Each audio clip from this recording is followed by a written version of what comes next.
Good morning, everyone. My name is Carolyn Hart Bennett, and today I'm going to read chapter 21 from my second book, Seven Sisters, Overland. Hurry, sisters, Eleanor encouraged as they moved down the line. Jane, Hugh, Lanny, and Jane's father and three brothers soon found a wagon to their liking and introduced themselves to the teamster, who looked to be about the same age as Jane's adolescent brothers. They quickly made arrangements to ride with him up to Florence. Most of the teamsters had on white or tan-colored shirts, but the one right behind Jane's wagon had on a red shirt that caught Eleanor's eye. When they got closer, she called to him, May we ride in your wagon, brother?" "Sure thing," he said, flashing a slightly crooked smile that lit up his weather-beaten face. He tied his reins around the brake and jumped down to help the sisters load their things. He was tall and sinewy and had on a buckskin vest and pants. His waist was surrounded by a holster and gun.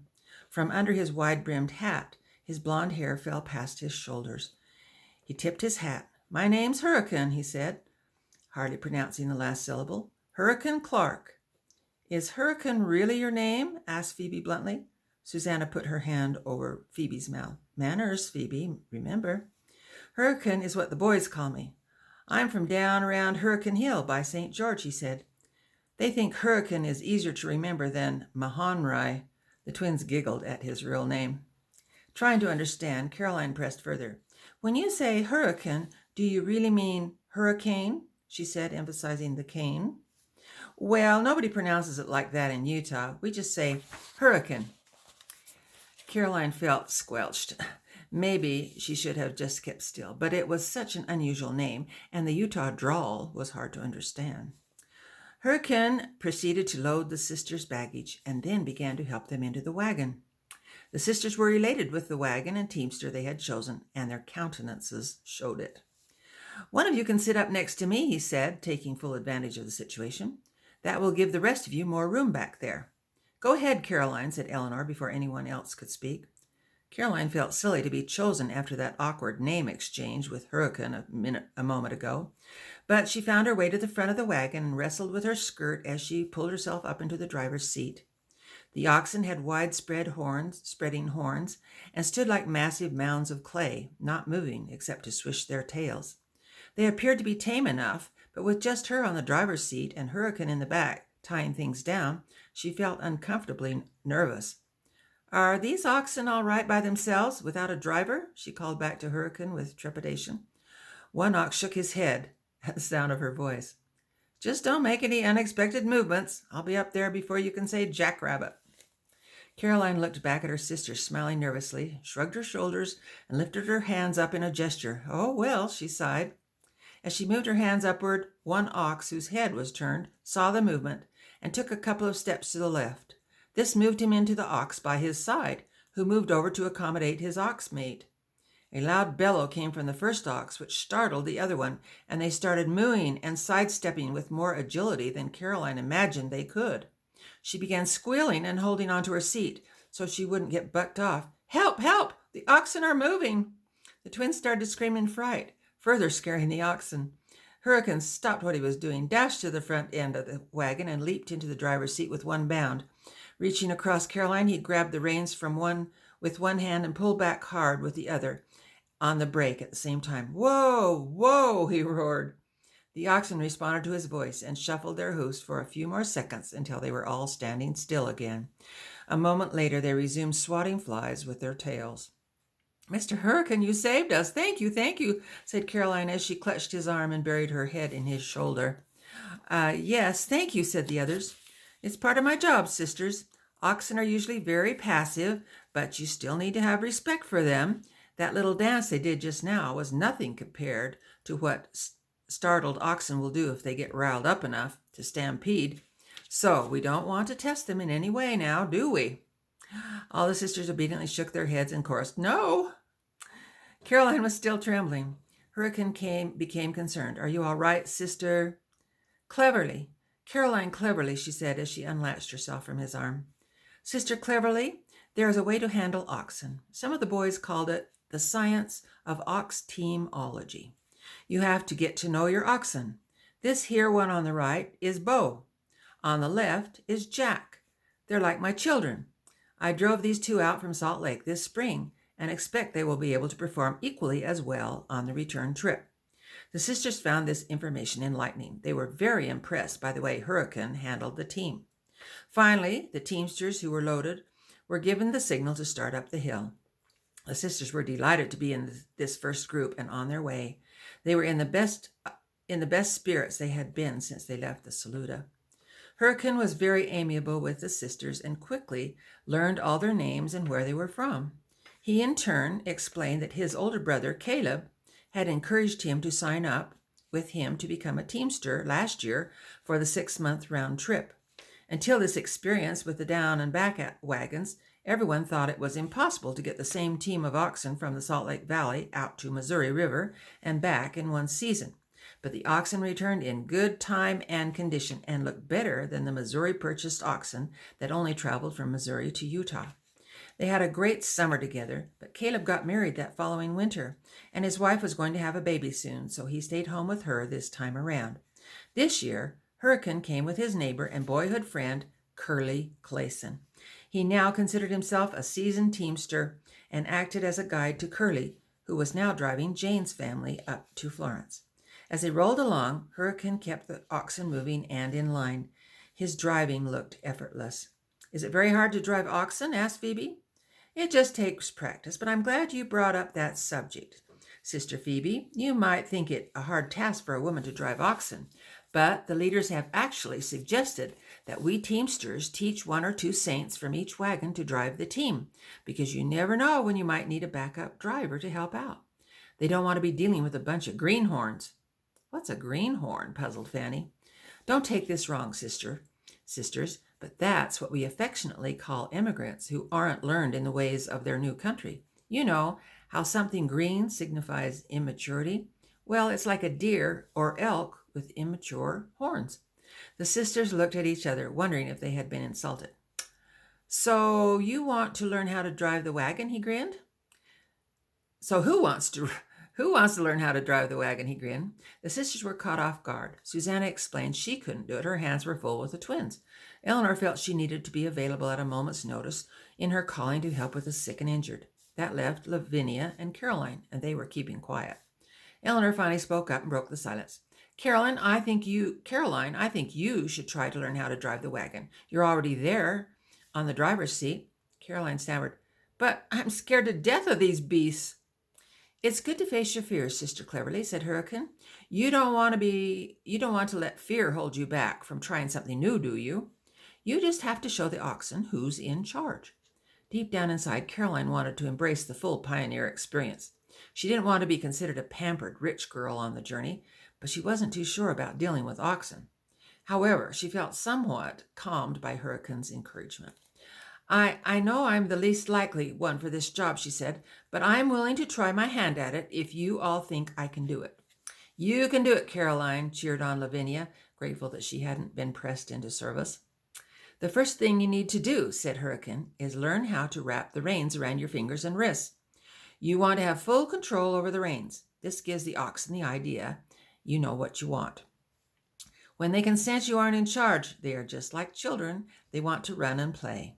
He continued teaching, "And if the oxen start to wander off the trail, you can get them back on by yelling, 'Gee!' so they'll go to the right, or 'Ha!' so they'll go to the left. G for the right, ha for the left. I'm not sure I can keep those 2 commands straight. You'll get the hang of it soon enough. One more thing, when they slow down too much, you might have to flip the reins and give the oxen a little slap on their rumps like this." His flip and slap caused the oxen to lunge forward slightly and added a little burst of speed to their pace.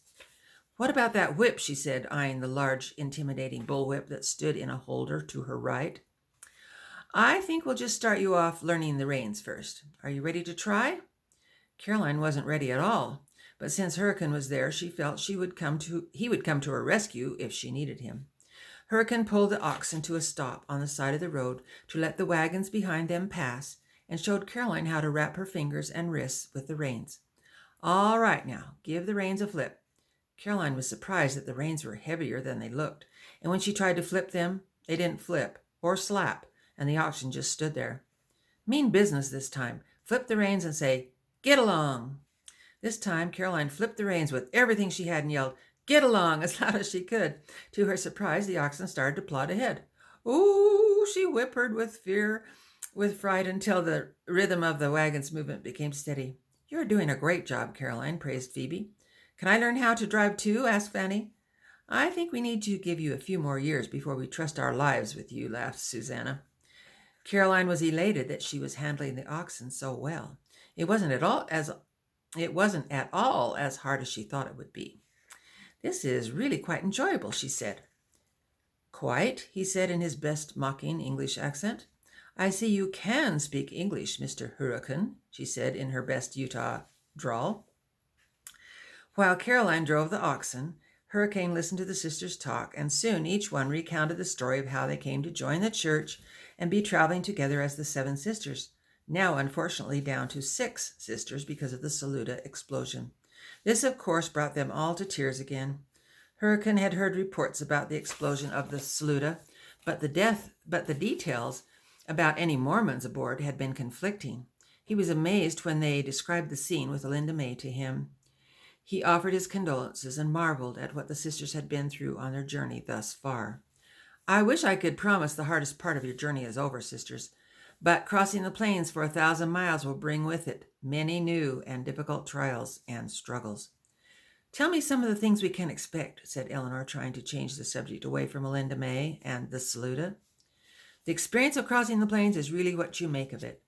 Everything takes getting used to, as my granny used to say to me, and you can either gripe, growl, and spit about it, or you can embrace each day and the challenges it brings. It's all in your outlook. The main thing to keep in mind is that you don't have to walk the whole 1,000 miles at once. It's just one day at a time." Lavinia smiled that he was saying the very same thing she had said earlier. You will rise about 5:30 each morning and say your individual prayers. Then you will make your breakfast, clean up, and take down your tent and pack your wagon. By this time, the teamsters will have rounded up the cattle, yoked them together, and harnessed them to the wagons. Then you all walk for a few hours until noonday. Then you will stop for some victuals. After the cattle are watered and rested for an hour or two, you will continue walking until the sun goes down. Then you camp for the night, eat your supper, and have your nightly prayer meeting. Afterward, there may be music or dancing or singing, or all 3 together. Then it's time for bed at 8 o'clock. You'll complete between 10 and 20 miles each day until you arrive in the valley in 2 to 2.5 months. It becomes a routine you'll get used to after a while, and when you do, you can use your imagination to come up with activities that will entertain you as you walk each day. There are all kinds of games and distractions that make the time pass more quickly. The sisters were captivated by Hurricane's every word, and they once again forgot the sorrow associated with the Saluda. Now they were intently contemplating the challenge of the trek to Utah.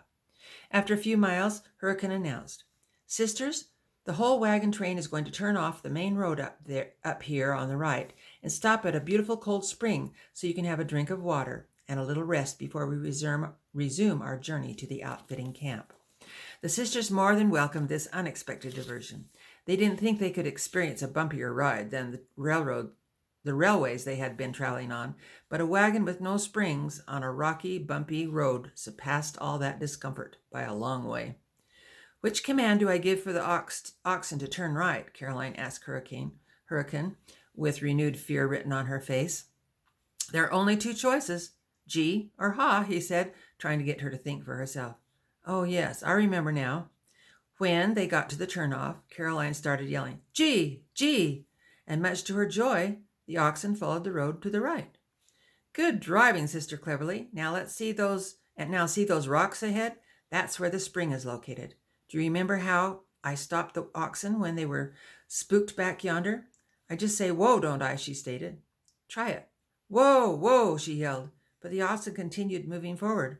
Caroline became alarmed. "Mr. Hurricane, why aren't they whoaing?" "You have to pull the reins back at the same time you yell, 'Whoa.'" "Oh, I see." This time she pulled and whoaed at the same time, and the oxen obediently halted. "They stopped. I got them to stop," Caroline exclaimed triumphantly. The sisters started to clap and cheer. Careful, sister, said Hurricane. That noise could cause the oxen a little consternation, and we don't want any of that. The sisters immediately stopped, rejoicing, and were thankful the oxen hadn't taken notice. Hurricane took the reins from Caroline, tied them off, and set the brake. He then lifted her down from the wagon as though she didn't weigh anything at all. When she touched the ground, he looked down at her and said, "You're driving like a seasoned teamster, Sister Cleverly." Caroline couldn't help but smile. She was so proud of herself. It was like when she and Susanna built a fire in the pan on the deck of the Amazon. She didn't think she could do it until she succeeded in doing it. Soon all the other wagons behind them arrived at the spring, and everyone took turns dipping their cups in the crystal clear pool at the bottom of where the water was coming out of the rocks. "This water is glorious," said Caroline to Hurricane as they stood together. "It tastes better than any water I've ever tasted in England." Hurricane grinned. "I guess that's one advantage of America over England. Is there anything else you like about our country?" "Everyone here is so confident and open," she said. "They seem freer to pursue happiness in any way they want."